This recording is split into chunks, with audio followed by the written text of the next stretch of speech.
Hi there. Thank you so much for taking the time to watch this important video today. I'm not trying to scare you. It is just very important that we are aware as parents what we might be able to do to help prevent substance use in our children. So let me start by saying who I am. My name is Kat Widder. I am the Wellness Coordinator for Alamo Heights. What that means is if you have had any interaction with a wellness counselor at the junior school or at the high school, I do the same thing as them. I provide direct support to students at the high school, the junior school, and at our alternative schools. I also do crisis intervention for students as needed. And then an additional part, actually the larger part of my job, is about substance use support for our students and also substance use prevention. And then also some parent education and consultation. So this presentation today is obviously in the realm of parent education and substance use prevention. So our agenda is that we're going to talk a little bit about drugs and alcohol specifically, like a little one-on-one course for you as parents. I'll talk about why teens use drugs, what to look for, and then get into the prevention strategies for you as parents. Okay, welcome to Drugs 101. I am your host. We're going to talk about consumption. There are 3 different kinds of ways to define consumption of drugs and alcohol. The first is use. That is when we're using illegal prescription or over-the-counter drugs or using alcohol for purposes other than those for which they are meant to be used. Now, alcohol is different because it's legal and it is there for us to ingest and enjoy. When I'm talking about purposes other than those for which they're meant to be used, I'm talking about prescription drugs and obviously illegal drugs. Additionally, use can be defined as excessive amounts of use of either drugs or alcohol. Now, abuse is a pattern of using a substance that's causing significant problems or distress. We can see in our teens when it's causing problems or distress, they're getting in trouble.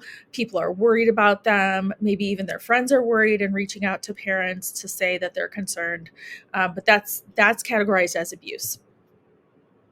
Dependence, on the other hand, is when the use of drugs or alcohol continues despite all the problems that have developed because of it. So they keep getting in trouble at school. They keep getting in trouble at home. You continue to find things in their room, empty bottles or cartridges for vapes or drug paraphernalia. They get in trouble, they lose privileges, and they continue to do that. That is categorized as dependence. So when I gave this presentation live to the PTO at the junior school, one of the questions was, why are we not just calling it abuse or dependence when teenagers start using? Because they're not supposed to, it's illegal. And what I would say to that is, there are kids out there who experiment. They just want to try it. They're interested in what it is about. And then it stops right there. That is experimental. That is teenage risk-taking. It's not our favorite thing that they do, but it is something that they do, and it doesn't automatically mean that we're talking about abuse or dependence. Again, it goes to consequences, response to consequences, and continued use. So why do teens use drugs or alcohol? Now, I have been working with teenagers for almost 30 years. I did do research for this presentation, but I will say these answers come directly from working with teenagers. I have asked them directly, why do you think kids use drugs or alcohol, even though you know it's wrong? And here's what they have said. This is always their first answer. Fun. Seems like fun. Seems like something to do. Seems like something that might entertain us.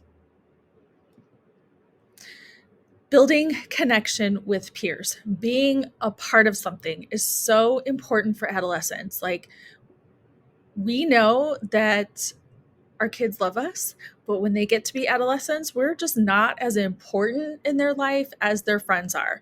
So if there's an opportunity for them to build connection with their peers and it happens to be a party where alcohol is going to be served, many times they're going to say yes to that because they just want to be part of it.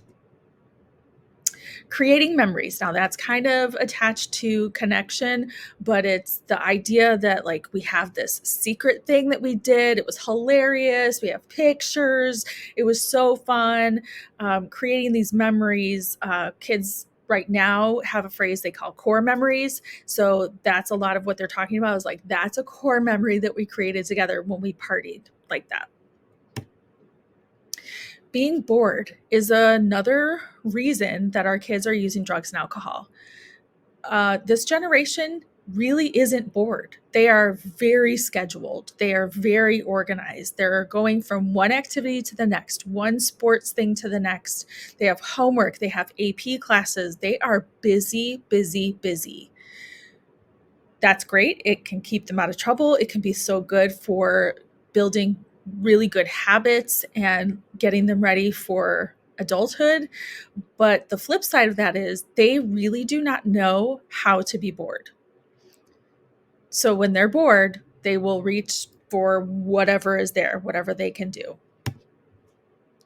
And this last one, escaping, is the most problematic one. For the kids that I see most consistently here in the district, this is the issue, the reason that they are using most often outside of those other four. So escaping pressure, escaping trauma in their life, family problems, escaping emotional pain that they don't know how to cope with. When they use drugs or alcohol, all of those things are gone, although momentarily they're gone. Escaping all of those things is one of the primary reasons that teenagers will develop addiction, because they will continue using drugs and alcohol because of that momentary lapse in feeling any pressure, feeling any emotional pain, that momentary feeling of, I don't have to think about all these things in my life that are so hard for me. And they're willing to continue doing that thing that is starting to cause problems in their life because of that period of time where they don't feel any of those things. So what to look for? I would like to talk a little bit about the types of drugs that are out there, because I imagine there's plenty of parents that don't know a lot of these things because it's just not a part of your life, thankfully. So we're going to start with stimulants. So those are cocaine, methamphetamine, nicotine, amphetamine, and ecstasy. Of those, amphetamine is the only one that is a pill, like a prescription pill. The others are drugs. Methamphetamine is actually manufactured using Sudafed primarily, which is why you have to purchase Sudafed behind the counter now. And nicotine is obviously what we find in cigarettes, but also we find nicotine in vaping devices. Depressants, alcohol is a depressant, and then the whole rest of that list of depressants are benzodiazepines, which are also prescription drugs. So in the parentheses, I listed the most common name brands, I guess, that you would hear that kids are using. So Xanax is still very common for me to hear that kids are using, quote, Xannies. They will get them from in their parents' medicine cabinet, their friends' homes and their medicine cabinets, but you can also buy pills off the street from a drug dealer. Hallucinogenics are LSD, PCP, psilocybin, which is what we call shrooms, peyote, and ketamine. Narcotics, those are all prescription medications. These are painkillers. These are also the drugs that are at the heart of our opioid crisis. Then there's cannabis, which is marijuana.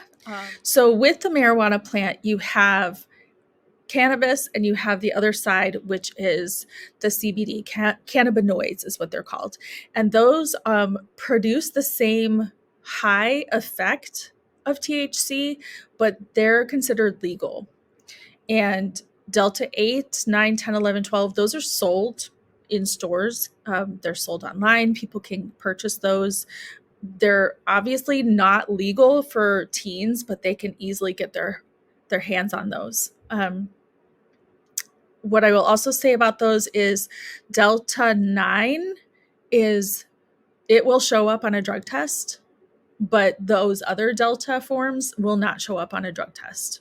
But I'm just going to reiterate, those are drugs that are legal, that are used in vaping devices, and they are producing the same high effect as cannabis. Which is why I added vaping on here, because with a vaping device, you can get THC oil, which is highly concentrated. If a student is found in possession of that at school, that is a felony offense. But also they can buy the CBD and still get a high from that. And then the last one is inhalants, like aerosols. Huffing is probably the most common term used for that. So the reason I, again, went over the types of drugs is that I believe knowledge is power. The more information you have as parents, the better equipped you are if something were to come up in your home, something you noticed with your child. This is very important. Symptoms of drug or alcohol use. So I broke this down into behaviors, emotional and mental, physical, and withdrawal symptoms. Under behavior, we're talking about our kids becoming completely unmotivated. But more importantly, one of the most common things we see with adolescents that have started using drugs or alcohol is that they find a new group of friends. Especially in our community, our small community, that's pretty telling. Our kids have known each other for a very long time. So if you suddenly start hearing about a new group of friends that you've never heard about, and you're noticing all of these other symptoms, that is a red flag that you should start looking into. We're also looking at issues at school, lots of sleeping. Our kids are tired. They are working so hard. Our kids work so much harder than I ever did in high school. So sleeping isn't uncommon, but this is excessive sleeping. And then, of course, rule breaking. So you may not have seen your child ever break rules before, and suddenly they're doing that. Under emotional and mental symptoms, irritability, defensiveness, anger, hostility, and then intense sadness. Now, I'm not talking about just our normal teenage sadness, because once they turn 12, all bets are off. Our children are very different than they were before, because adolescence has kicked in, hormones are surging. It is really hard. And so you are going to see ups and downs in your teenager in terms of behavior. You are going to see anger that wasn't there before, and sadness. But what I'm referencing in terms of symptoms is much bigger. It's, wow, I don't even really recognize this kid right now. Under physical, weight loss is something to keep your eyes open for. Being more prone to illness, because when you start putting drugs and alcohol into your body, your immune system is not going to be working as well as it once was. So lots of colds, flu, all of those things. Random injuries, because when our kids start doing drugs or alcohol, they become much riskier. So they're putting themselves in situations that they wouldn't normally do, and also injuries can happen in those situations. And then nosebleeds is the last one, and that's more specifically in reference to cocaine usage.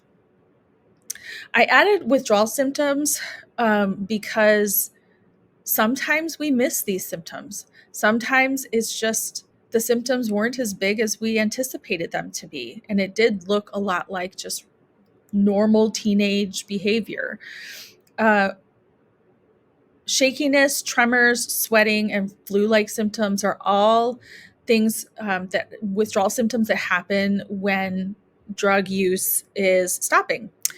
I also wanted to add in here that vaping is a really big issue with our teens.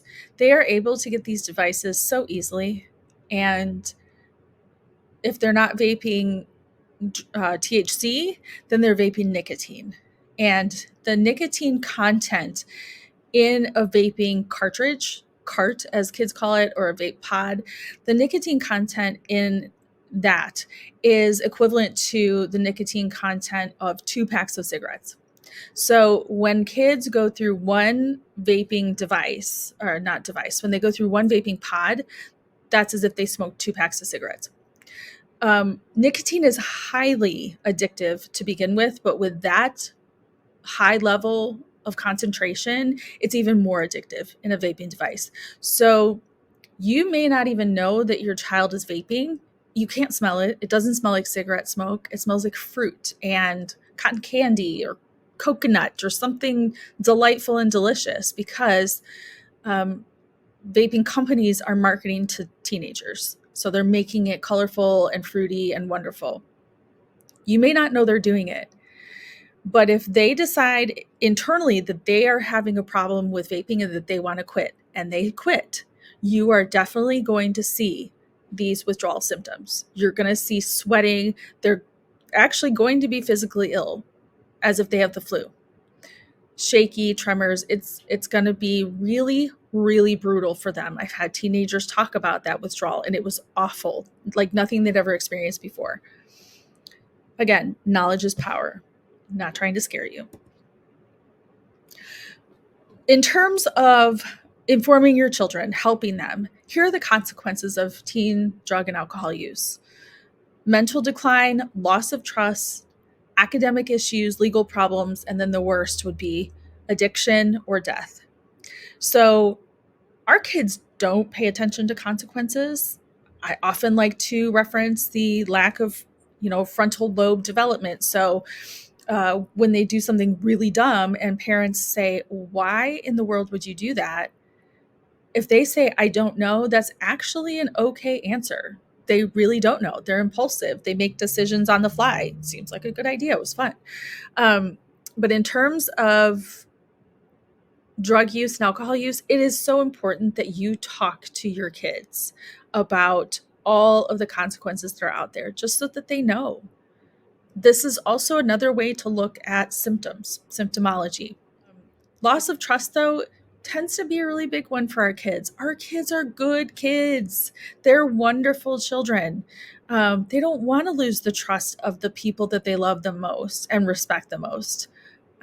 So just keep these in mind. And this is the whole reason I'm doing this presentation, is so that we don't have our kids struggling with these kinds of consequences.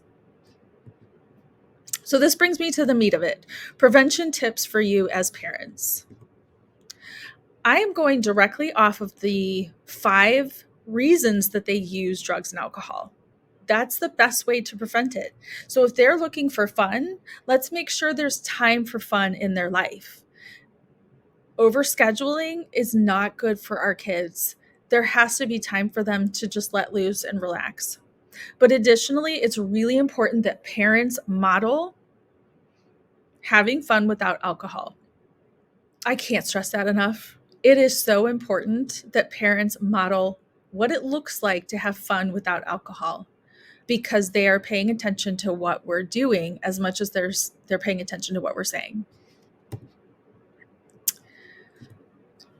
Connection. Our kids know how to connect mostly, but there's so many other ways to connect with people that we can teach them. We can also model it in our own life. So learning how to ask questions of people, being curious of other people, enjoying the differences of other people, listen. So if you teach your child how to listen, you're modeling it also. When they talk, you're stopping what you're doing. You're sitting, you're looking at them in the eyes, and you're hearing what they're saying. But teaching them to do that with their peers, that is how we connect with each other. Praising instead of insulting will go a long way towards learning how to connect with others. Being vulnerable. Oh my goodness. This is so hard for us. But when you're vulnerable with another person, that creates connection with them. It is scary for our teenagers because they're not always trustworthy. So if they're vulnerable with somebody and that person turns around and shares their information with someone, that is so deeply damaging. But at least teaching your kids that that is a way to connect with others so that they know. Build empathy. Don't wait for people to invite you, extend an invitation. This can be really scary for our kids. I talk to a lot of kids about the sadness that they feel about not being invited to places. And then when I ask, well, have you invited them to do something? They'll almost always say no. So this is a really great thing to teach your kids. Don't wait, just ask them. Think about something that you want to do and then plan it and invite people to join you. The last suggestion I have for building connection is around the idea of being authentic. Sometimes we have to wear masks. Out in the workplace, maybe, I can't always say what's on my mind in the workplace, neither can you. But teaching our kids to be authentic is really important, because if they spend their lives pretending to be somebody that they're not, that is a very unhappy existence, and it puts a wall between themselves and other people, and connecting can't happen as easily. So teaching them to be proud of who they are is extremely important. Also, you can do all of these things as well. Creating memories. If kids are looking to create memories through drugs and alcohol, let's just remind them that there's lots of different ways to do that with your friends. You can go on an adventure, go to concerts and music festivals, plan a theme party, board game night. I'm always about board game night, but nobody ever wants to play with me. But tell your kids, like, cook or bake together. There's lots of things that you can do with your friends as teenagers. Go to the rollercade, plan a picnic. It doesn't always have to include drugs or alcohol to be fun. But if I go back to authenticity, that's typically something that gets in the way of kids doing things that are kind of lame. Not going to a party. Going on an adventure with your friend means that, like, I just have to be myself, and that can be really scary for our kids. So really encouraging them to do that. But if you model this in your life too, then they are so much more comfortable doing that with their friends. Being bored. Okay, this is a tough one. Like I said earlier, our kids really aren't bored. They're so busy. So when they do get bored, they don't know what to do with it. So I put a whole bunch of ideas up here: reading, writing, learn something new. Down in the corner, set personal goals and work towards them. What I mean by that is not the goals that they have for sports or the goals that they have academically, something that they want to work towards. If they want to learn how to rollerblade, encourage that. Get some rollerblades, encourage them to go outside and do that. But they need to learn what to do with their time when they have it. And again, my face is covering that. We need to model that as well. So many of us as parents, as adults, we're stretched really thin too. And we're busy. We're going from one thing to the next. If I'm at home, I can't sit. I got to clean. I got to do this. There's laundry. Help them see you do it as well, because it normalizes that it's part of life. And we can do something constructive, healthy, fun with our time. And finally, escaping. As I said earlier, escaping is the most detrimental reason that kids will use drugs or alcohol, because that is the one that will prompt continued drug or alcohol use, leading to addiction and potential death. So this is really the most important one. One way to prevent their need to escape is to make sure that they know how they're feeling, to make sure that they are aware that they have somebody in their home that they can talk to about these things. So when you notice that something seems off with them, ask, are you okay? What's happening in your life? I've noticed you seem really stressed. You're sleeping a lot. They can't always identify what's happening internally, but you can give them prompts and you can ask questions about what's happening. Teaching emotions is just important as teaching all the other things that we teach them. But sadly, it's one of the ones that gets overlooked a lot. Normalizing for your kids that feeling something other than happy is okay. If we walk around with a smile on our face all the time, and even in the face of really awful things, our kids assume that's what they're supposed to do.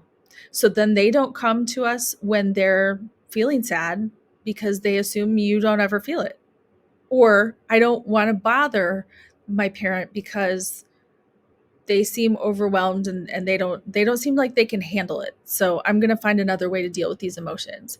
We need to invite them into our world and tell them like it's okay to feel like garbage sometimes. Life is really hard.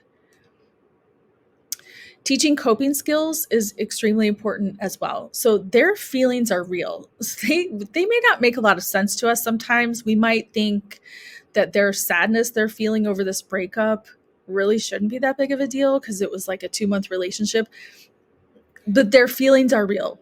So help them to name their emotion. You're feeling really sad. You're feeling really jealous that this person left you and is already in a relationship with somebody else. Help them to understand that. And then I put 5 different examples of coping skills. I use the self timeout a lot in my house. If somebody's making me mad, I will say, I am feeling really frustrated and angry right now, and I just need a timeout. And I will go somewhere where I can be myself and I can get a hold of what I'm feeling, calm myself down, and then respond later. Box breathing, if you don't know what box breathing is, it was designed by the Navy SEALs, and by nature of their job, I think it's pretty effective if it can help them. But the idea is that you would breathe in for 4 seconds, hold your breath for 4 seconds, breathe out for 4 seconds, hold your breath for 4 seconds. That's box breathing. You can do that wherever you're at. You can do it in the classroom, you can do it in the car. No one's going to know, but it really resets your nervous system so that you can regain control over your emotions. Journaling is one of my favorite strategies to give to clients in my private practice because just the act of writing down what we're thinking and feeling helps us to process through it. Be creative, draw, write poetry, write a story. Those are all really great strategies to help us work through negative emotions. And then being physical, going and playing a sport, exercising, running, all of those things can be so helpful because we hold our emotions in our body. So if you do something physical, it lets that out. And then the last example I have is, again, modeling you using coping skills. Your feelings are real and normal too. So name your own emotions. If you feel angry, like I said with that example, I feel angry. Like I'm really mad at what you just told me, and I don't want to talk about it right now. Use the same strategies that I identified for them.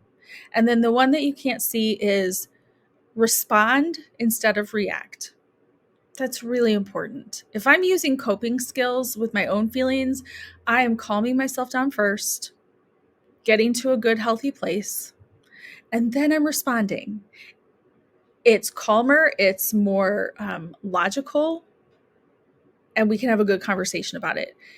If I'm reacting, that is purely fueled by emotion. And it tends to be much more problematic when I'm reacting versus responding. Now, you might be wondering, what does any of this have to do with drugs or alcohol use? Well, if our kids learn these things, they're not going to be looking for an escape.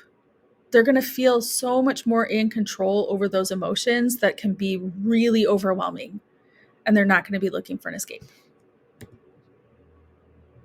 Finally, you probably caught on, but you are the greatest influence in your child's life.